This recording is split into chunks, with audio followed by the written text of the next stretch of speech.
legumes, those are high or commercial crops which is high value crops.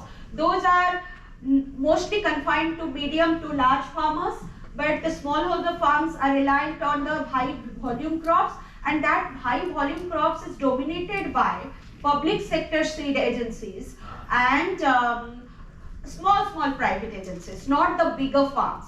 The bigger farms are dominating the high value crops. And of course hybrid rice one among them.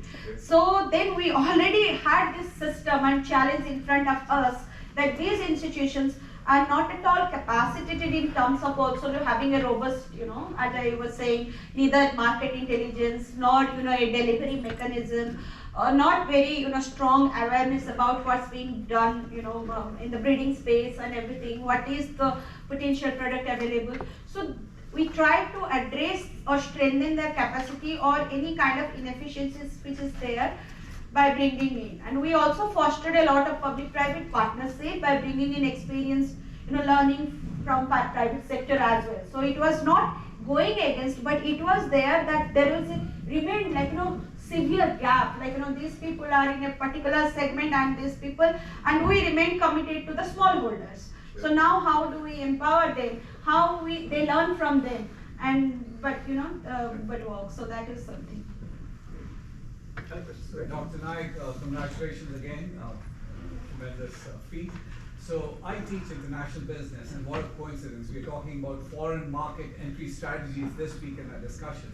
So you make an excellent case about not only your R&D, but the business model as well. So if my understanding is correct, I may have missed it. So you create this seed, right?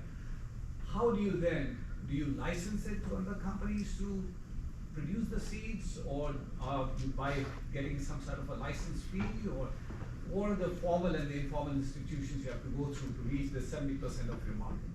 Yes. So when what we are trying to do that, apart from that, which are already existence, with them what we have to do, we have to just create an awareness, or we have to link them with early generation seeds. Like if I have a registered seed corporation or seed company with whom we want to see this is the new variety which farmers are liking, you please produce it. Then what I have to do is that I have to connect them with the breeding network, breeding sources, so that they get the early generation seeds like breeder seeds, and then they produce foundation seed, and then they go for certified or commercial seeds. They will have their labeling and everything already set. But when we try to tap on the alternative institutions, there we have to start from scratch in terms of regulatory affairs. We feel very comfortable. Our comfort zone is that we teach them science of quality seed production. We can teach them how to do the production process of quality seed. But then the complex part which they don't know is this entire legality and registration part. So basically, in order to be able to sell their seeds, they need to be licensed. They need to be registered.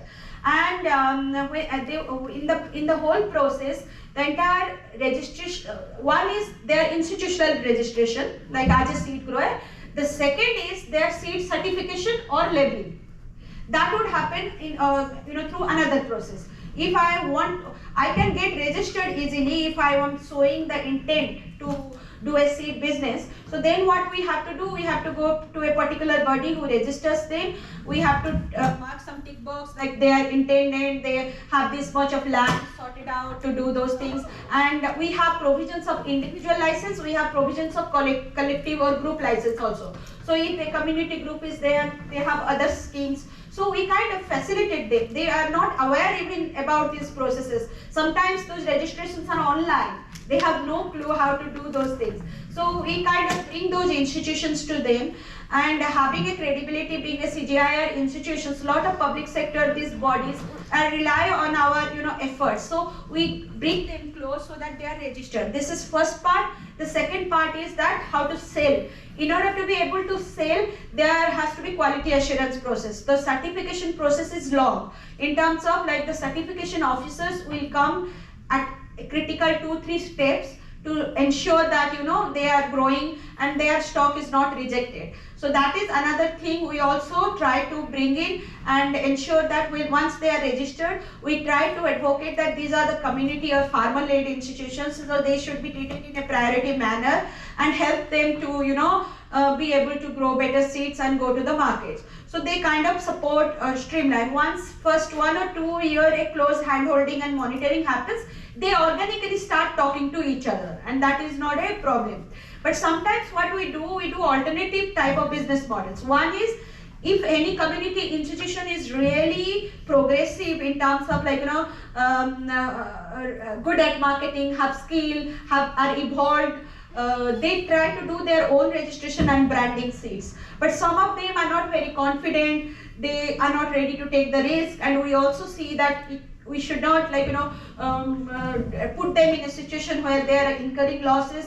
We also try to see or tell them that would you try to get into an aggregator model where you are a supplier stream or group to a larger company or a larger even public organization who are selling the seeds. So that kind of alternative models also exist where they have become aggregated contract growers who are supplying bulk volume of seeds to a larger company who is selling in their brand. So two alternatives we try to explore. Jim, with your permission, can we recognize Dr. Bharadwaj? Yes.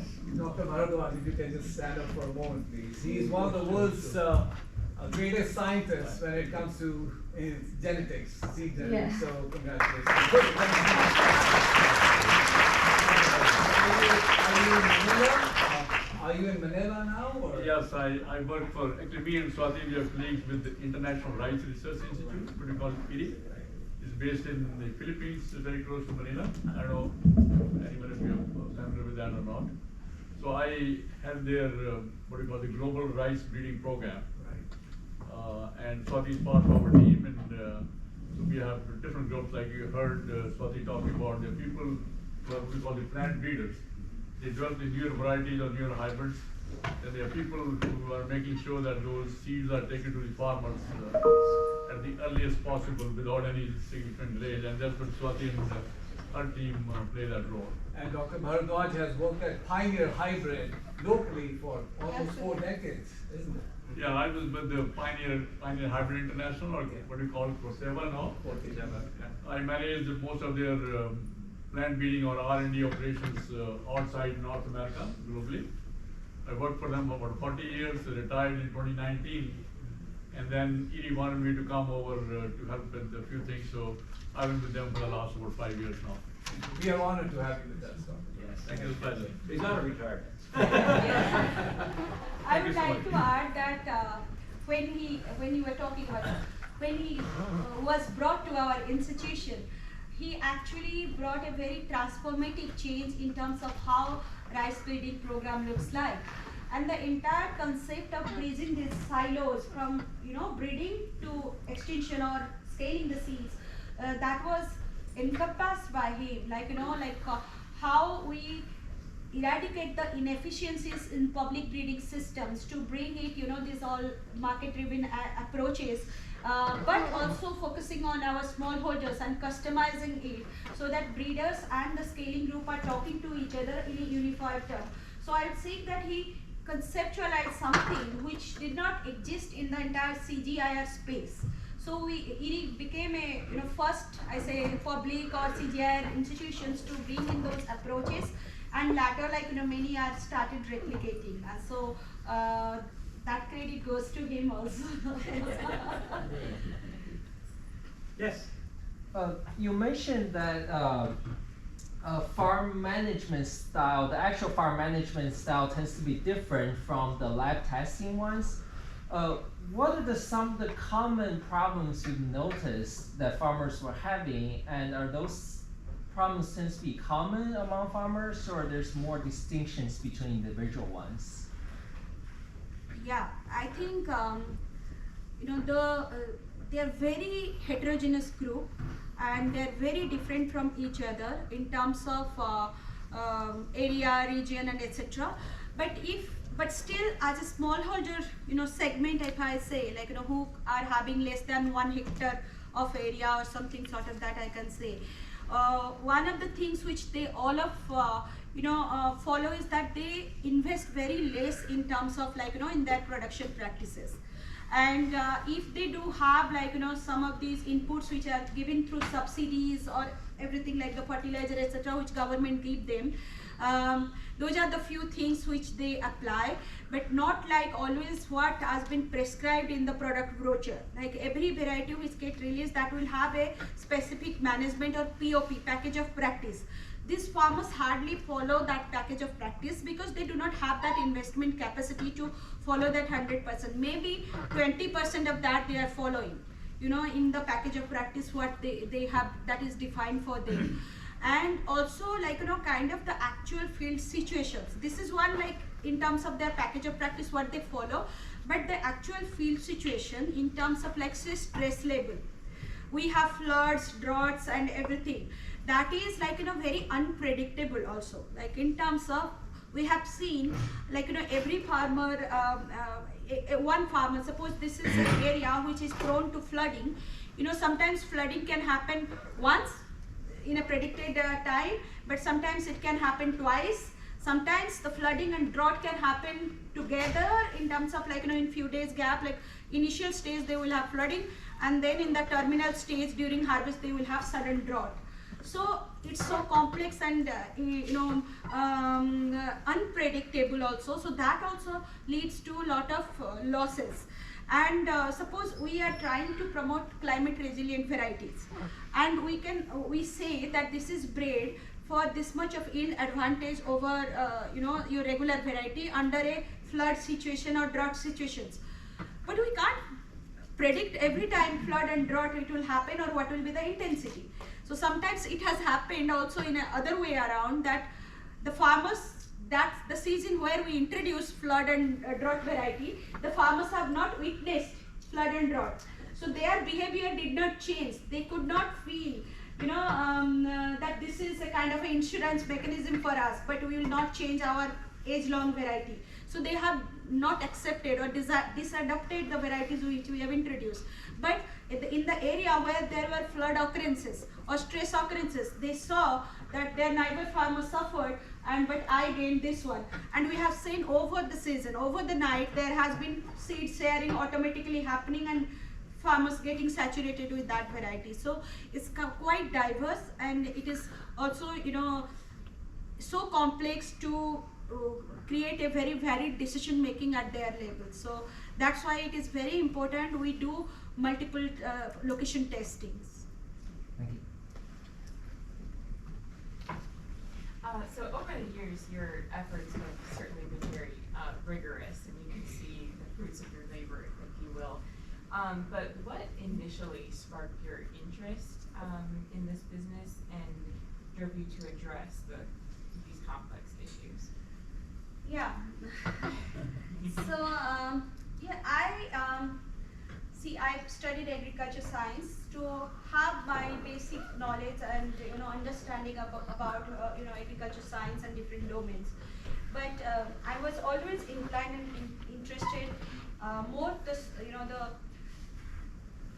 rural innovation aspect of it, or I say the social aspect of it, how can I ensure these great science innovations are transferred to the farmers? And we understand the technology transfer process is very, very complex.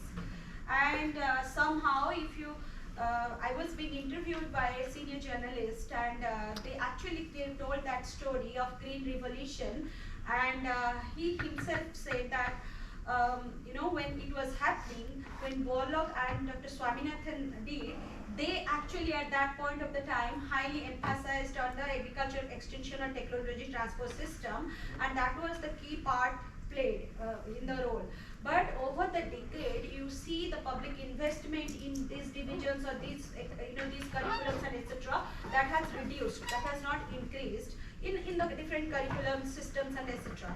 So we don't know whether it is a systemic challenge that has perpetuated over the years and etc. But I felt that is an area which need attention and needs skill also.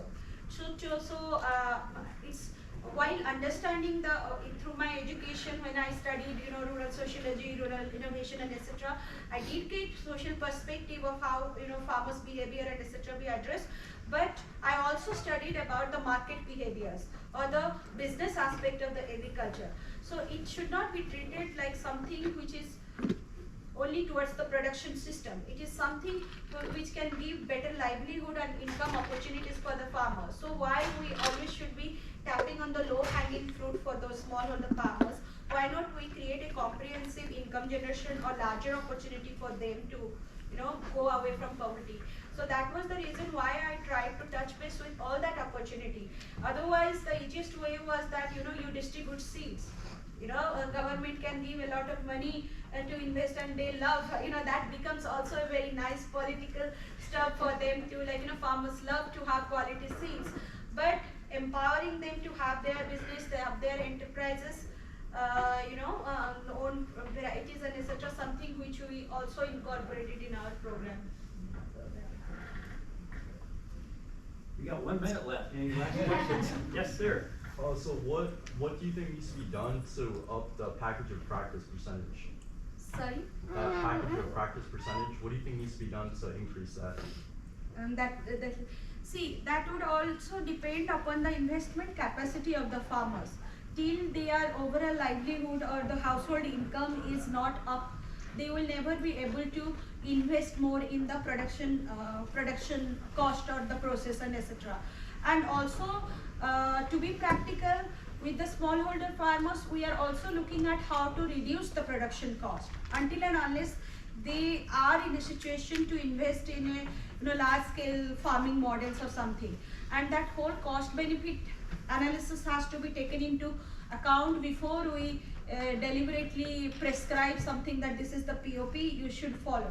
If they follow, like suppose like they are